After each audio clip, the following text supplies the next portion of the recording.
Hey everyone, Eric here with Urban Story Studio. Have you ever noticed that sometimes when you're walking downtown that one street that you're on just feels right? It's comfortable, it's interesting, it's safe, and then maybe just one or two streets over in the same part of town, it feels boring, maybe a little uneasy, possibly even unsafe. So how is it that we can have two different experiences on similar streets in the same location that are both urban in form and general proportion? Well, it turns out that it's likely that the two aren't equally defined by the buildings that line their edges. So join me now as we look at what is a street wall. So a street wall, in its most simplistic definition, is a wall or portion of a wall or building that faces the edge of a street. Now, the big thing I want to focus on in this video is not necessarily the articulation of the street wall. So things like building setbacks, building ornamentation, permeability, transparency, say all of that stuff is important to a lively, dynamic public realm. But right now I want to focus on just strictly the arrangement and proportion of different streets. So the proportion being the relationship of the height to the width of the street and how the public realm interacts when a street wall defines a edge as more than an edge, but a outdoor room. So for example, I want to look at, firstly, what doesn't work as a street wall. So you've heard the term maybe broken teeth or missing teeth. That's buildings that have either been removed and replaced with parking or driveways. That is an incomplete street wall, and it is not as effective. The other thing is you've seen, and most of us have gone through or live in a suburban condition or environment, in which case the buildings are set very far back from the street. Yes, the buildings define an edge, but it is then now too far away for it to have the relationship of creating that outdoor room that I'm referring to. So let's look a little bit, again, focusing on just proportion of height to width for this video. So for me, starting with the most kind of basic and uniform proportion, and that's a 1-to-1. So it's a ratio of one height equaling the width. So if this is a 15-foot building, you'd have a 15-foot width. Now we don't see this condition too often because that's a pretty small area to walk. And even in traditional cities, we often find that the land use goes higher, which you'll see in just a second, and that you need more space in between. But just keep that 1-to-1 proportion in mind, because a street wall that feels defined actually shoots for around that 1-to-1. And of course, there's always going to be exceptions to every rule. So for example, when the buildings go up in height, it also makes sense that they go out in width as well. So that 1-to-1 can be maintained. Now again, that 1-to-1 isn't strict, it's just a starting point. That's just saying this is an equally defined, legible outdoor room defined by the way the buildings orient towards the street. We can also look at what's pretty typical as a 2-to-1. For example, a one-story building at 15 foot would have a 30-foot right-of-way, which would be enough for maybe two narrow lanes or one single lane, maybe a lane and a parking, or it could just be pedestrian condition only. A lot of traditional main streets are between 1 story and 2 stories, and so you'd see this sort of 2-to-1 condition fairly often around older parts of town here in America. When you get into more suburban conditions, you're going to see that this spreads out. Perhaps there's a median, perhaps there's on-street parking. Again, depending on the ratio, we can continue to go out and it still stays defined, but this 3-to-1 is where you're going to start to find, beyond that, a break in the relationship between two sides of the street. So the wider we go, if we don't go tall as well, then we're going to find that we become suburban or rural in condition and not urban, which is what we are looking for in this condition. So what I want to do is look at 4 different examples, actually, cities that I've been to that I thought, let's look at some variety of how different cities express their street walls, and then maybe even some of the benefits or trade-offs or negatives for each. I want to start here with Barcelona. It's one of my favorite cities that I've ever been to. It's got amazing walkability, amazing streets. So if we kind of get a little bit closer, this is sort of the combination. You can see the grid shifts. This is the Barcelona block that you kind of are familiar with, but then also the older part of town.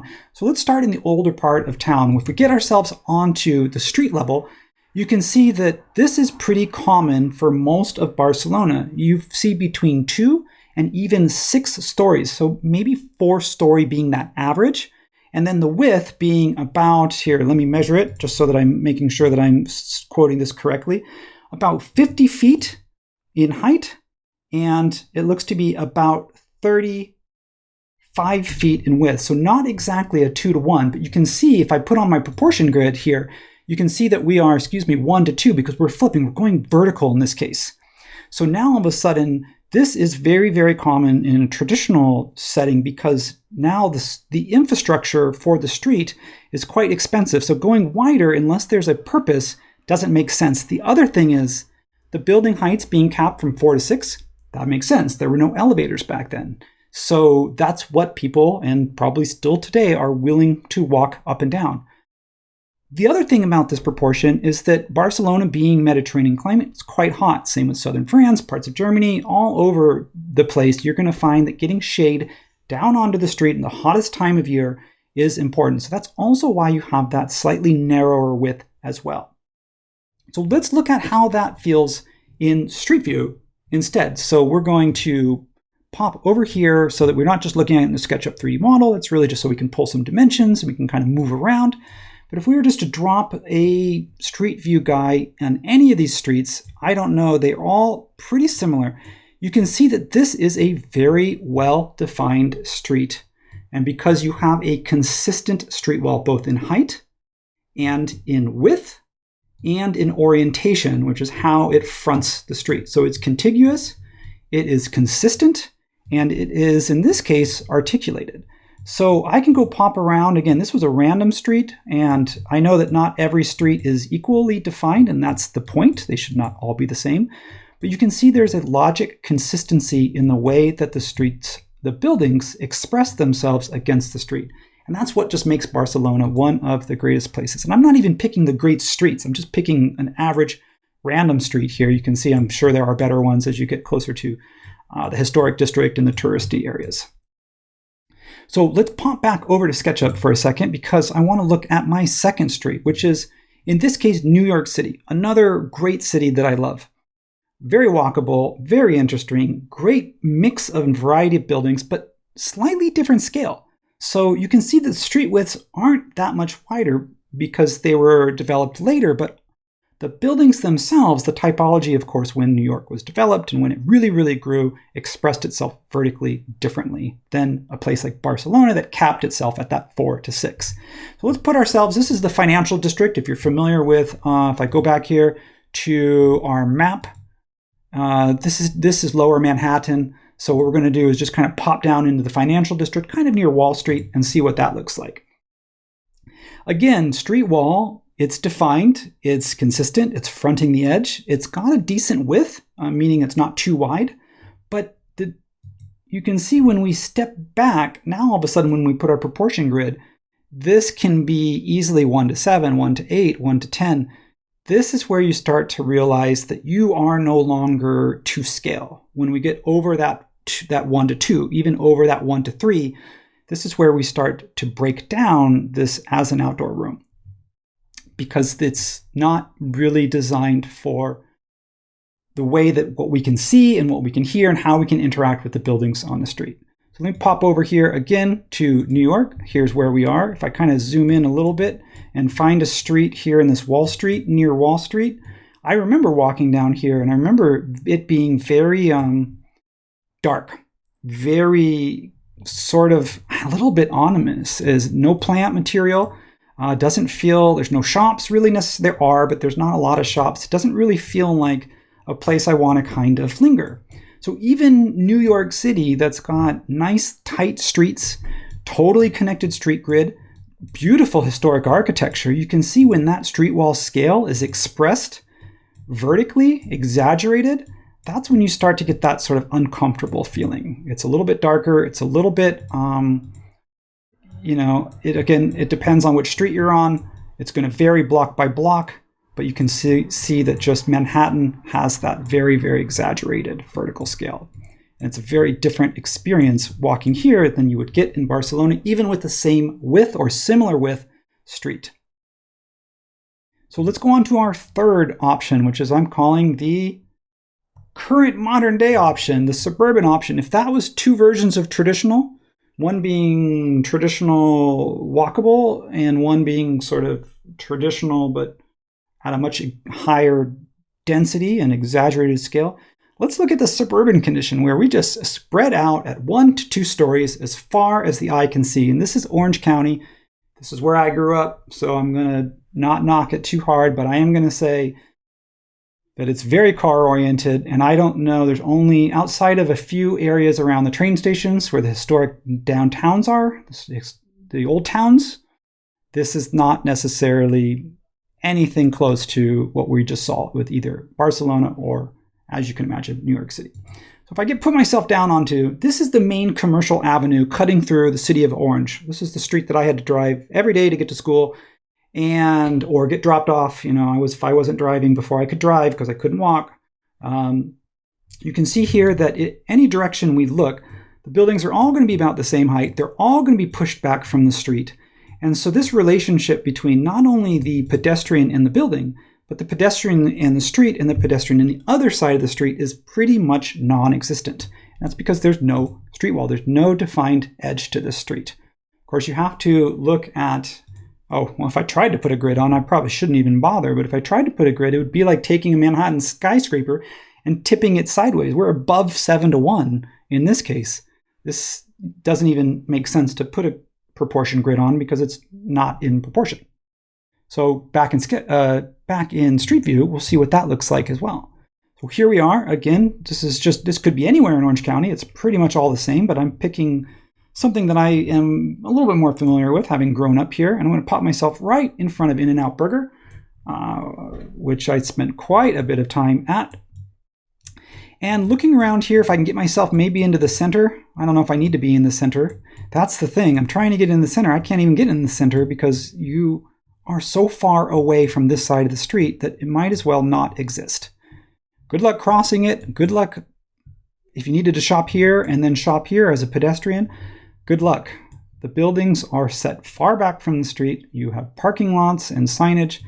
This is your public realm. It's about 3.5 feet, and your defined edge is non-existent. Again, most of us are familiar with this condition. It's very sad. It's very depressing. This is what we call the non-street wall scenario. So moving on, let's finish up with my last example. And this is a new example, just like the Orange County. If you've been to San Jose, that's in the Bay Area, so that's north. So again, it's pretty similar look and feel of Southern California and Orange County. Pretty suburban, pretty sprawling. But there's a new-ish development called Santana Row, which is just outside of San Jose's downtown. And they decided to do something a little bit different. They said, let's go back to the traditional proportions, the traditional definition of the street, and see what that does, even if it's sort of done in a more contemporary way. So if we pop ourselves onto the street here, we can see that this is Santana Row. It's a lot more beautiful than this. This looks kind of boring and stale if we look around, but you can see that just from a definition, just as a figure ground, we are defining this space here as the public realm. Even though vehicles are allowed both sides, you have a center median, you have sidewalk, and then of course the buildings just shape that street wall, and then therefore that outdoor room. So even if you don't have one outdoor room, you have 2 outdoor rooms, one on this side, median, one on this side. So if I put my proportion grid on that, believe it or not, if I pull my measurements, that is going to be about 68 high for this particular building. This is a pretty typical part of the block. Of course, it varies. And then it looks like 80, depending on where I pull this dimension string, 77 by 68. You can see that's slightly off of 1-to-1, but I went ahead and put 1-to-1 anyway, because I think if you took the average of some of these buildings, you'll see that's pretty darn close. So to wrap up, let's pop over back into one last time into Google Street View, and we'll see what that looks like. I'm going to find San Jose. So if you've ever been to San Jose, if we just go west just a little bit, we have this little spot tucked away, this little hidden gem called Santana Row, and we'll pop ourselves down and see what that looks like. This is pretty much the area that I was showing you right here in the SketchUp model. So if I turn this corner, you can see these were the buildings that I was showing you, and you can see, look at the consistency of that edge. It's monolithic, yes, but it's built out, it's consistent, it's articulated. Same thing if we pop over to the other side of the street. The sidewalk itself is actually recessed, which is nice because what it does is it pulls the street wall out even further to make this relationship between one side of the street and the other side of the street even stronger. And that might not have been represented in the 3D model because it may not have accounted for the overhang over the sidewalk here that you get the covered sidewalk, which is also if you've ever been to Bologna in Italy, covered sidewalks and porticos are pretty common as well. So if you look around here, this is a place where I feel like it was designed for me to walk. I didn't get into the detail of how the facades are actually articulated, how the street furniture is placed, things like that, how edges are softened. We'll do that in a different video. But proportionally, even when the street gets wider, when you have this over here, where you have this center median and the street's wider, you can see the relationship now is no longer necessarily building face to building face. It's building face to tree or building face to kiosk that sits in this median. So even in the wider portion of the street, it feels very much contained, very well defined, and it's actually a really, really nice place to go hang out if you haven't been there. Here at Urban Story Studio, we believe that great places begin with great stories. And when you're ready to begin telling yours, be sure to like and subscribe so that you can stay up to date with all the latest design concept breakdowns and technical tips and tricks that you can use in your own projects. Once again, I'm Eric. Thanks for watching, and I'll see you next time.